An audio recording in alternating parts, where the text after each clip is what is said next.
Today, our movie begins with a professor who walked into a cave and vanished, and nothing about time in that cave plays by the rules we know. Welcome back to Mr. A Stories, where the strangest journeys start underground. Cindy is a college student whose mother, a professor, went missing while investigating a mysterious cave system rumored to have swallowed people for over a century. Local legends spoke of hikers who wandered in and were never seen again, and of strange lights that flickered deep within the tunnels at night. Determined to find her, Cindy convinces her friends Furby, Jard, and Taylor to join her on a hike out to the remote canyon where her mother was last seen. What starts as a simple rescue mission quickly turns into something none of them could have imagined. The four friends pack basic supplies, flashlights, ropes, and a bit of food, expecting nothing more than a short search through a few connected chambers. Furby brings his camera to document the trip, joking that it might make for a good story later. None of them realize just how true that joke will become. As they hike toward the canyon, they pass warning signs left by previous search parties, faded and half buried in dirt, hinting that others had come looking before and had not returned with answers. Inside the cave, the group notices strange details almost immediately. Furby's watch stops working properly, ticking backward for a moment before freezing completely. Their flashlights flicker erratically, and the temperature seems to shift without warning from freezing cold to uncomfortably warm. They stumble upon old and modern items scattered together: torches, empty shell casings, and rusted tools from what looks like completely different centuries, all resting side by side as if time itself had been scrambled and dropped into one single space. When they finally reach the cave entrance to leave, they are horrified to discover that the opening has sealed shut, and the sunlight outside seems frozen in place, unmoving no matter how long they wait. Panic sets in as they realize they may be trapped, and arguments break out over what to do next. Taylor wants to turn back and search for another way out immediately, while Cindy insists they push forward to find her mother, believing she may still be alive somewhere in these tunnels. As they explore further, they encounter other people trapped inside the cave, each one dressed for a completely different era. There is a young hippie girl who claims she wandered in during the 1960s and has been trapped for what feels like only a few days to her, though outside decades have passed. She speaks calmly, almost too calmly, as if she has come to accept her strange situation. There are also remnants of Spanish conquistadors from centuries earlier, their armor rusted and their expressions frozen in fear, along with signs of a Wild West-era gunslinger who once roamed these same tunnels searching for a way home that he never found. It becomes clear that time moves at a drastically different pace inside the cave compared to the outside world. Minutes inside can equal years outside, and the group starts to realize that if they do not find a way out soon, they may return to a world that has aged far beyond their own lives, or they may never return at all.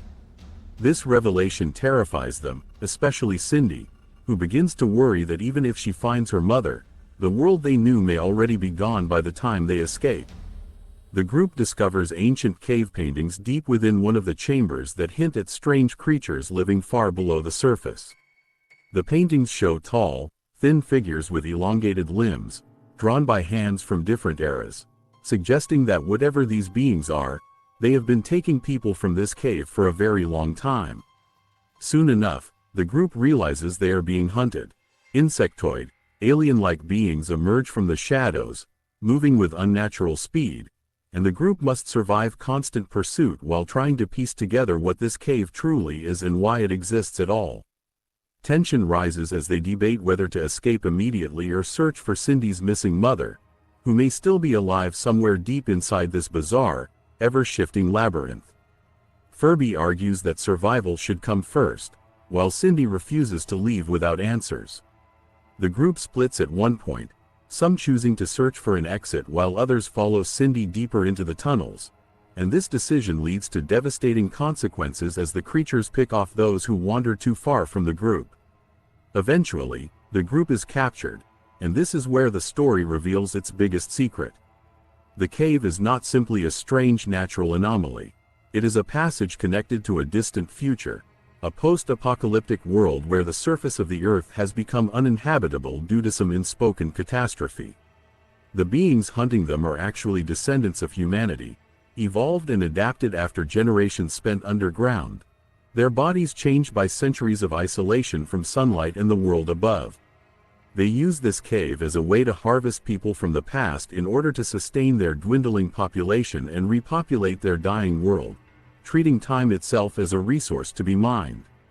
Cindy finally finds her mother, who has survived by learning to navigate the cave's strange time distortions and even communicate somewhat with the future-dwelling humans.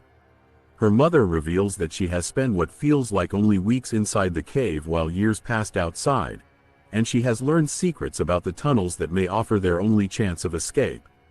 Together, the group must decide how to escape a place where time itself refuses to behave normally, all while being hunted by creatures who see them as nothing more than a resource to be harvested and used. As the group races toward what they believe is an exit, they are forced to make impossible choices, leaving behind those who cannot keep up and risking everything on the smallest chance of survival. The tension builds with every step, as the tunnels seem to twist and shift around them, almost as if the cave itself is alive and unwilling to let them go so easily. Cindy holds onto the hope that reaching the surface will mean safety, but nothing about this place has followed the rules of the world she once knew. The ending leaves audiences with a haunting realization about the true nature of the cave, blurring the line between science fiction and horror as the group scrambles for a way back to the world they know, uncertain if the world they return to will be the same one they left behind, or if decades have already slipped away while they fought simply to survive. Time Trap plays with a fascinating concept of time distortion in a way that feels fresh for a low-budget science fiction thriller. It blends horror, adventure, and a slow-burn mystery into a story that keeps you guessing until the very end, and it raises unsettling questions about what humanity might become if forced to survive in the darkness for long enough. If you love stories about strange places where the rules of reality do not apply, this is one you do not want to miss. If this kind of mind-bending mystery is exactly what you are here for, do yourself a favor and hit that subscribe button on Mr. A Stories, because we bring you stories like this every single week, tales that mess with your mind and stay with you long after they end. Turn on notifications so you never miss the next one, and let us know in the comments if you would ever risk going into a cave like this one, not knowing if minutes inside might cost you years on the outside.